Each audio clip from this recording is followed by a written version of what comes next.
All right, so this is the fifth in all these many lessons about an introduction to modeling. The focus is on periodic functions, and especially what we call sinusoidal functions, waves, which we go into much more detail later on in the course. So this is more just an introduction, as the title says, and nothing will get too in-depth. In general, though, a periodic function is a function that repeats over regular intervals, and a wave being a common type. So what you see in red and blue here is the graph of the sine wave and the cosine wave, which we'll look at in a later question, but they are definitely periodic functions. They repeat. For example, if I look at the graph in red, the sine function, it repeats every cycle like this, every 360 degrees, if we're thinking in degrees. And so it doesn't have to be a wave, though.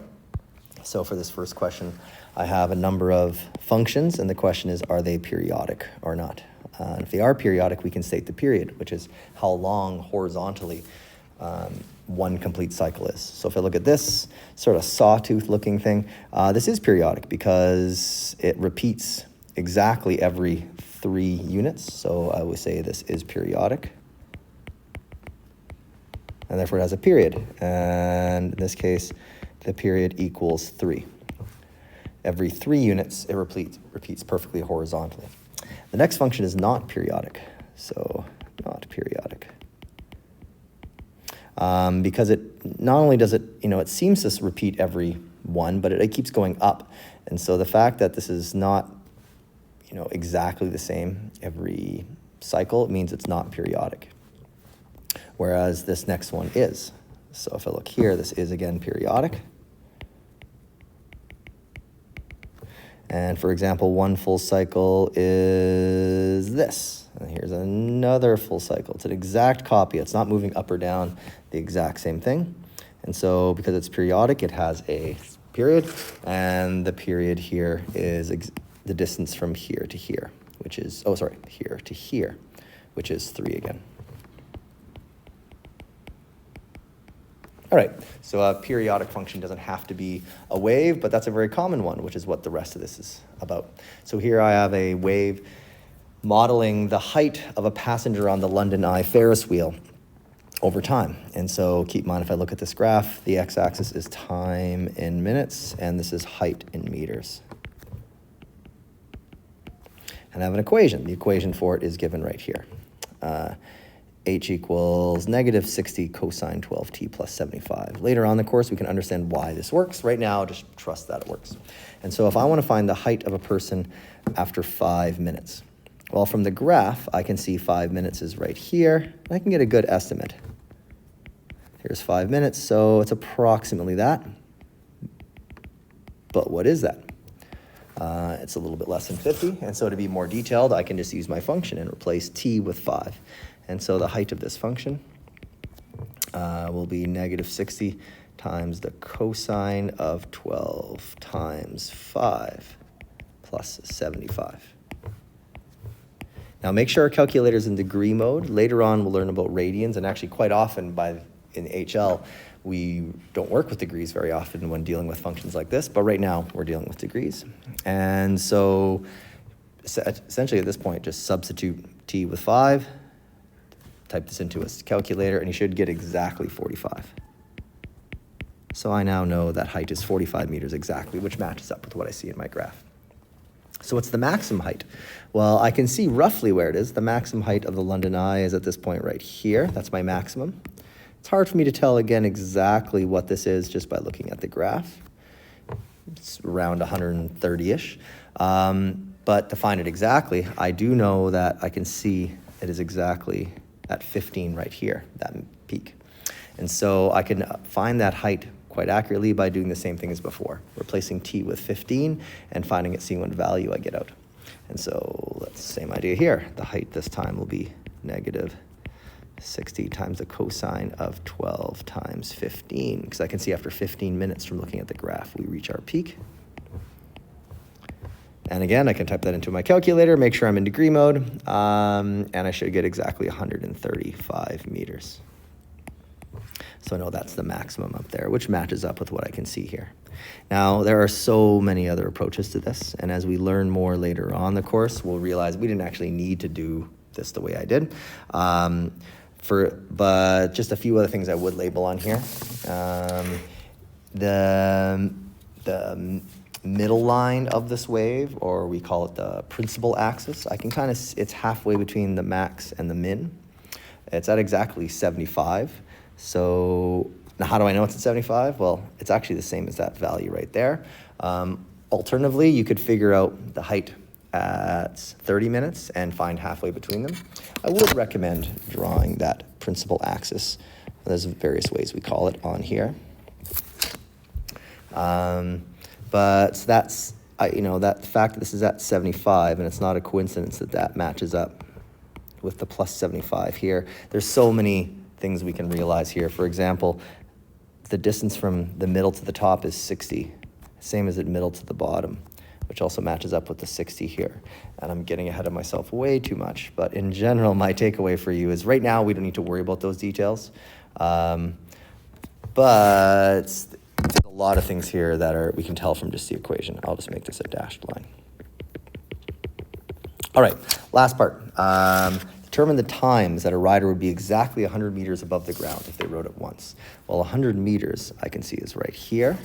And so I want to find, if I just look across here, I want to find what these two times are on the way up and on the way down. So when you go up and when you go down, at some point, you'll be exactly 100 meters above the ground. What are those times? So I want to use the equation kind of backwards, which means I'm going to solve the equation. I want this equation here to equal 100. We're trying to solve for t.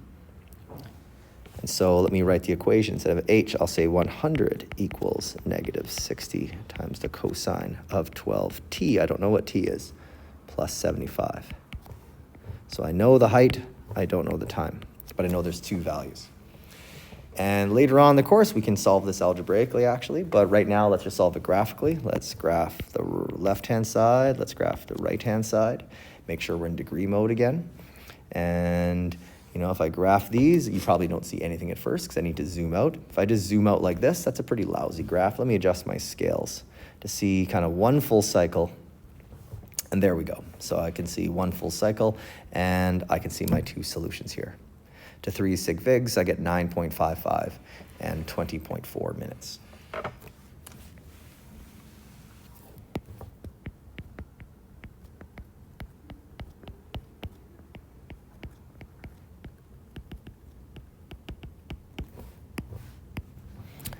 All right, so the last question will actually direct us into something we call angles and standard position that we'll look at later on in the course.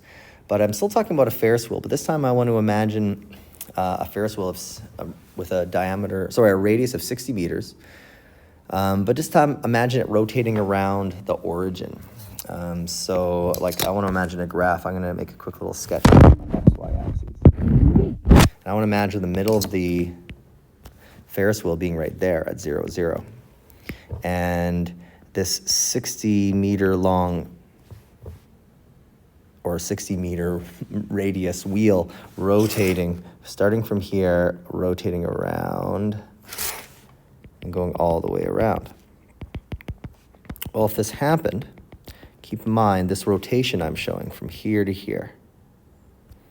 We're calling that angle theta. That's the rotation, which means at its very peak, we were 60 meters above the origin. To the left here, we were 60 meters to the left of the origin, and at the bottom here, 60 meters here.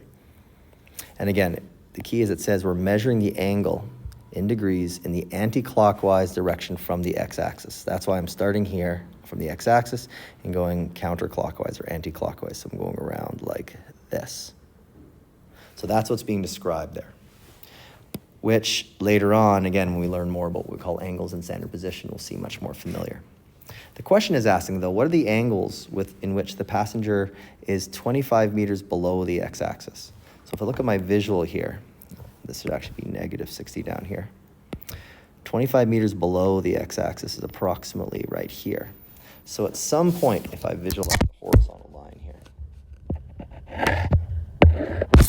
at some point here and here, we were 25 meters below the x-axis, or really means we're 25 meters below the middle of the Ferris wheel. And so the question is asking, okay, what angle? Oh, don't get rid of that much. What angle would it take to go from here to here? That's one of the angles we're looking for. And what angle would it take to go from here to here? What are those two angles? So that got a bit messy there, but that's what we're trying to figure out. So how can I figure that out? Well, let me visualize a couple of right triangles, because if I can draw a right triangle here and here, I can start to use some trigonometry.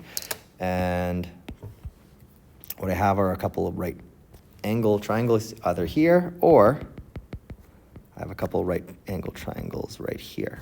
Lots of options.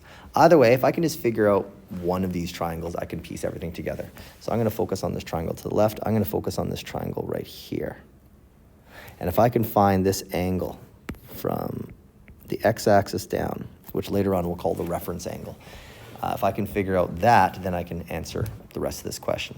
And I can figure that out because if I look at that triangle there, there's a hypotenuse of 60 meters. And this length from here to here must be 25, because we're trying to find what's 25 below, which means I can now find that angle there using the inverse sine function. So I can say the inverse sine. So first I'll say the sine of, now that angle there is just, I'm going to put a little r there for reference angle, just to distinguish it from the angle we're trying to find at the end, which is like these big angles like this. So that, looking at the triangle, that whatever angle that is, the sine of it must be the same as 25 over 60, which means that angle must be the same as the inverse sine of 25 over 60, which, going to your calculator, gets us about 24.6 degrees. So 24.6 degrees is that little angle there, or this little angle here. They're both about 24.6 degrees approximately,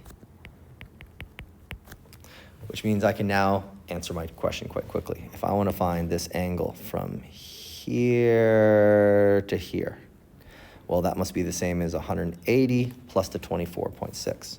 So one of my two answers approximately will be the same as 180 degrees plus that 24.6 degrees, which is, the 3 sig figs is approximately 204 degrees.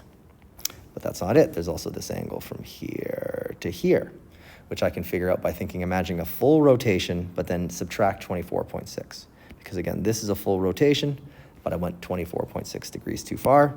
So I can think of this as 360 degrees minus that reference angle, that 24.6. Actually, I'll write that up here. And so that, rounded to 3 sig figs, is approximately 335 degrees. And so what we can start to get a sense of here is how these rotations, it's a Ferris wheel question, we can also see can be shown as a wave up here.